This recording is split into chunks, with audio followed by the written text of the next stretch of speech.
recent national poll has Canadians concerned about immigration. A vast majority are concerned that it's contributing to our housing crisis. And while a number of people in the poll also support the idea of immigration for the economy, it is raising some concerns. And here on the O Show, one of the things that I've been noting is a change in the narrative across the country in political discussion. Anything around homelessness or the housing crisis that I post is usually met with some sort of a blame towards immigration or refugees. Canada, known for its welcoming spirit and opportunities, is facing a troubling crisis. Homelessness. With immigration on the rise and available housing going nearly extinct, many are asking if the mass influx of migrants is making it harder for people to put a roof over their heads. Immigration has become a complex and multifaceted issue in Canada as it continues to put a tight squeeze on the country's already depleting resources. Homelessness due to a lack of affordable housing being one of the main issues. In 2022, an estimated 105,655 Canadians experienced homelessness, having to live in an emergency shelter, an increase from 93,529 in the previous year. Also, the number of people permanently living in the emergency shelter system grew by almost 20% between 2021 and 2022. Figures from the Government of Canada reports that there were 18,336 permanent beds compared to 15,364 beds in 2021, with family shelter capacity increasing by 33.7%, adult shelter capacity by 18%, and youth shelter capacity by 2.9%. These numbers mean that more families are finding it difficult to find where to live affordably. As emergency shelters overflow, tent cities have become common sights in urban areas from Vancouver to Toronto, as growing numbers of people are being forced to live in parks, alleyways, and other public spaces, making homelessness one of the most visible and heartbreaking crises facing Canada today. While homelessness has many complex root causes like poverty, addiction, and mental illness, there is one factor that is undoubtedly exacerbating the situation in a major way: mass immigration. In this video, we talk about how immigration is affecting Canada and the part it has played in the housing crisis facing many cities across the country. Let's start with some context. Over the past decade, both immigration and homelessness have been on the rise in Canada. According to the most recently available IRCC backlog data, the department welcomed 471,555 new permanent residents in 2023 alone, the highest number in recent history.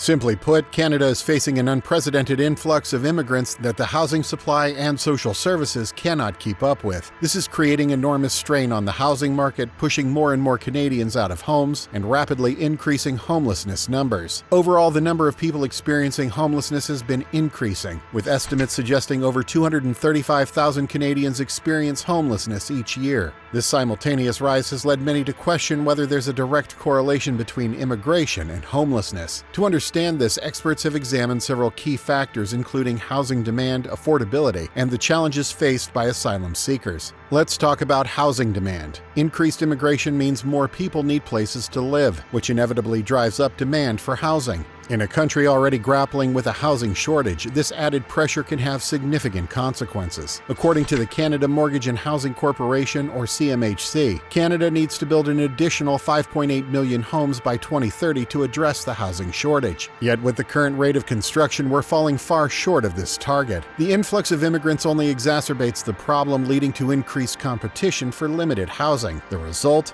Soaring housing prices rising far above wage growth. As supply continues to fall, Canada's average home price stood at Canadian $718,400 or US $520,599 in Q1 2024.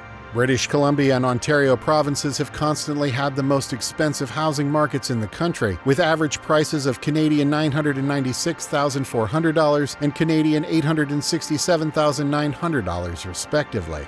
High demand and limited supply have created a perfect storm, pushing many Canadians to the brink of homelessness. For many Canadians, this surge in housing costs has made homeownership an unattainable dream, and even renting has become increasingly unaffordable. The situation is even more dire in major cities like Toronto and Vancouver, where the average rental prices exceeds $2,000. While permanent residents make up a big part of the immigration influx, an even larger number are non-permanent residents like foreign students, guest workers, and prospective asylum claimants. These groups strain public services like shelters while often struggling to find adequate housing. Furthermore, Canada has seen an alarming rise in irregular border crossings from America in recent years as migrants attempt to take advantage of policy loopholes.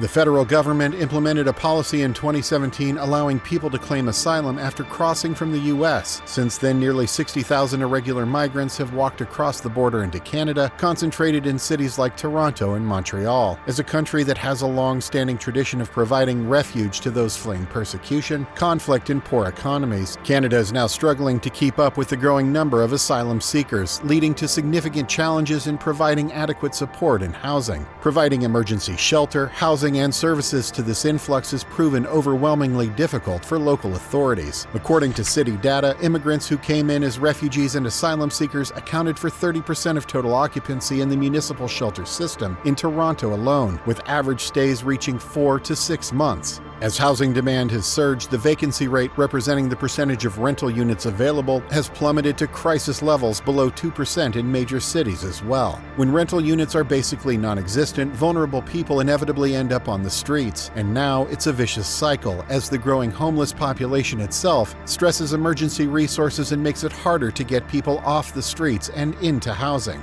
Another major factor exacerbating Canada's housing and homelessness crunch in recent years, higher interest rates as the central bank raises the cost of borrowing to fight inflation. This has made buying or renting a home simply unaffordable for lower-income people who are most at risk. According to a report by the Royal Bank of Canada, or RBC, even a 1% difference in mortgage rate could mean an increase of several $100s in monthly payment. For those already on the edge, this can be the tipping point into homelessness. The situation is dire. According to the National Housing Strategy, the Canadian government has committed $55 billion over 10 years to create 125,000 new housing units and repair existing ones. While this is a step in the right direction, these efforts must be accelerated and expanded to meet the growing demand, because currently completions of new housing units have stayed flat at around 1% growth. This inevitable result is a worsening supply crunch as demand for housing drastically outstrips new supply year after year. The growing supply gap is a classic recipe for skyrocketing home prices and rental rates. At current levels, we're short hundreds of thousands of new units needed to house the influx of new residents from abroad. Additionally, it's the lower-income immigrants and Canadians that are inevitably getting squeezed out by the supply crunch, further fueling homelessness. To make matters worse, the federal government continues ratcheting up immigration targets year after year, setting them at 500,000 newcomers annually by 2025. Without a corresponding radical increase in housing construction, this will only worsen the supply crisis exponentially. At this rate, Canada's homelessness numbers will continue to be propelled higher by the simple reality that we cannot house the number of newcomers arriving each year through current immigration levels. It will remain a vicious cycle, straining social services and housing capacity to the breaking point. Even as Canada's major cities scramble to accelerate housing construction with high-rise developments and ambitious building plans, in many areas, new home construction simply cannot keep pace with the speed of new arrivals from mass immigration policies. This means more competition, causing an upward rise in inflation and housing costs, which will continue to squeeze more people out of the housing market and onto the streets into the foreseeable future. Plus, private construction is hampered by escalating materials, land, and labor costs, while public housing projects face funding constraints. However, there are some other key reasons driving the housing crunch. Restrictive zoning policies and regulations have also been a major impediment to increasing housing supply and density in many of Canada's largest cities, compounding the demand pressures from high immigration. Outdated zoning bylaws in cities like Toronto and Vancouver have made it extremely difficult to build more multifamily units like condos and townhomes near city centers and transit corridors.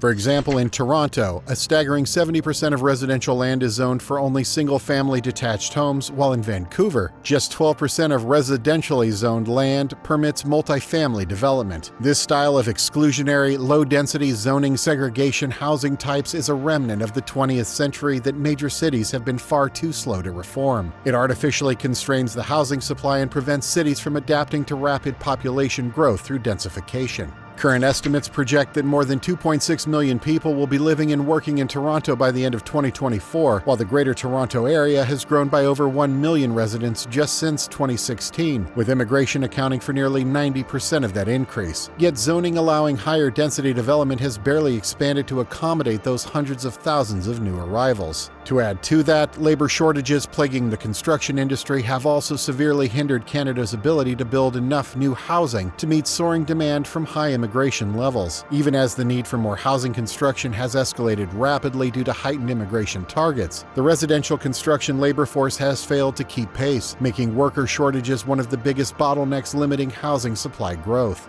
This is particularly concerning because the Canadian Home Builders Association CEO estimated 22% of residential construction workers are set to retire over the next decade, and Canada could need more than 500,000 additional construction workers on average to build all the homes that will be needed between now and 2030. So while immigration levels keep setting new records year after year, fueling an immense surge in housing demand, the construction labor pool has been frantically trying to run in place just to complete only a limited number of developments. Furthermore, temporary solutions like relying more on immigrant labor have proven inadequate to solve the shortage. Immigration streams like the Temporary Foreign Worker Program are riddled with delays and red tape, hindering construction companies from staffing up fast enough. Trade unions and employers alike have sounded the alarm for years over the growing deficit of skilled construction workers, yet mismatches persist between the types of immigrants arriving and the labor needs of the industry. The residential construction crunch is having reverberating impacts beyond just housing costs too. With resources tied up in never-ending housing projects, there's less capacity for other vital infrastructure like roads, transit, hospitals, and commercial buildings. In essence, the failure to align immigration policies with labor force planning in industries like construction has severely exacerbated the housing supply crisis. While Canada rapidly welcomes more newcomers than virtually any other Western country, the contractors tasked with building housing for them have been hamstrung by labor shortages at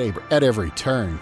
The deficit of available skilled construction trades is projected to only worsen in the coming years if a major policy correction remains absent. This guarantees the housing supply crunch, inflated home prices, and the issue of residents going into homelessness will remain a challenge for the foreseeable future. But even when you consider all the facets of restrictive zoning and construction labor shortages, increased housing demand from surging immigration has simply outpaced supply more than any other factor. Bottom line is more people are arriving than Canada can provide housing and services for, and that means a lot more vulnerable people falling through the cracks and ending up without a roof over their head. The country needs a serious rethink of immigration policies to ensure a sustainable balance between population growth and our ability to build housing and deliver public services. Otherwise, the dystopian scenes of overflowing tent cities will only become more common. For the sake of both immigrants and Canadians, it's time to get a handle on the crisis before it spins even further out of control. If you liked this video, hit the like button and help us spread the word. And don't forget to subscribe to get notifications on our latest news and analysis. In the meantime, check out one of these videos here